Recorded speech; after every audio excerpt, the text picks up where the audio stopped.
மிதுன ராசிக்காரங்களை பொறுத்த வரைக்கும் உங்களோட இடத்துக்கு ஜென்ம குருவா உள்ள வரார்.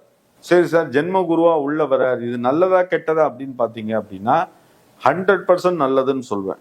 மிதுன ராசிக்காரங்களை பொறுத்த வரைக்கும் 100% நல்லதுன்னு சொல்வேன். காரணம் ஏன் அப்படின்னா, குரு ஜாதகத்துல இருக்கிறத விட குரு பார்க்கிற இடம்ங்கிறது ரொம்ப விசேஷம்.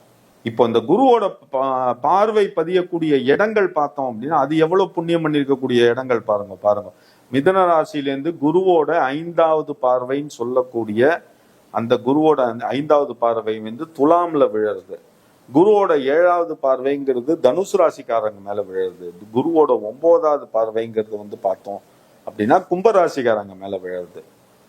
அப்படிங்கும் போதே இந்த 3 ராசி நம்ம கேட்க வேண்டிய அவசியமே கிடையாது. துலாம், அடுத்தது வந்து தனுசு, அப்புறம் வந்து கும்பம்.